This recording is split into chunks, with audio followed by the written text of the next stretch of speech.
আজকে আমরা সকাল সকাল চলে গেলাম নানার ক্ষেতে শাকসবজি নিয়ে আসার জন্য, আর নিয়ে এসে সরাসরি টাটকা টাটকা রান্না করে খেলাম। সকালবেলা ঘুম থেকে উঠেই দৌড় দিলাম নানার ক্ষেতের উদ্দেশ্যে। নানা অনেক আগে চলে গেছে ক্ষেতে কাজ করার জন্য। এই যে নানা এখানে তামাক পাতা চাষ করছে, তো তামাক পাতা সংগ্রহ করতেছে। এটা হচ্ছে নানার ছোট্ট একটা ক্ষেত। এখানে বেগুন, টমেটো, কাঁচামরিচ, শিম, মিষ্টি কুমড়া এগুলো চাষ করছে নানা। আসলে গ্রামে থাকার অনেক সুবিধা। গ্রামে থাকলে কিন্তু শাকসবজি কেনা লাগে না, আপনি নিজে খাওয়ার জন্য চাষ করবেন, আর নিজে চাষ করা শাকসবজি নিজে রান্না করে খাবেন, একদম ফ্রেশ আর ফরমালিন মুক্ত। আসলে নিজের হাতে এরকম টাটকা টাটকা সবজি সংগ্রহ করার মজাই কিন্তু আলাদা। তো আমরা বেগুন, টমেটো, এরপরে মিষ্টি কুমড়ার ফুল এগুলাই নিলাম। মরিচগুলো এখনো পরিপক্ক হয়নি খাওয়ার জন্য, না হলে আমরা কাঁচা মরিচও নিতাম। নানা কিন্তু খুবই পরিশ্রমী একজন মানুষ। নানা নিজের হাতে এই ক্ষেতটা তৈরি করছে, আর পাশাপাশি আমার বোনেরা নানাকে সাহায্য করছে।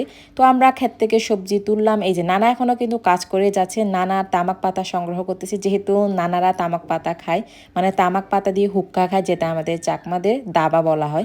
এরপর ফেরার পথে আমরা এখান থেকে একটা ফ্রেশ লাউ নিয়ে নিলাম, একদম দেশি লাউ। তো এটা আমরা টাটকা চিংড়ি দিয়ে রান্না করে খাবো, তাও আবার তেল ছাড়া। আপনাদের সাথে এর আগেও শেয়ার করেছি আমরা তেল ছাড়া খাবার খেতে বেশি পছন্দ করি। এখানে আমরা সিদল দিয়ে চিংড়ি দিয়ে একদম তেল ছাড়া রান্না করে নিলাম, আর এখানে রসুনও দিয়ে দিলাম। রসুন দিয়ে লাউ খেতে বেশি মজা লাগে। এই যে আমাদের রান্না শেষ, মানে টাটকা টাটকা লাউ রান্না করে ফেললাম, একদম গরম গরম। তো লাউটা রান্না শেষ। লাউ রান্না করার পরে আমরা যে মিষ্টি কুমড়ার ফুলগুলো নিয়ে আসছিলাম, সেই মিষ্টি কুমড়ার ফুলগুলো তেল ছাড়া রান্না করে ফেললাম। এই যে মিষ্টি কুমড়ার ফুল, অবশ্যই আপনার সাথে এই ভিডিওটা শেয়ার করেছি।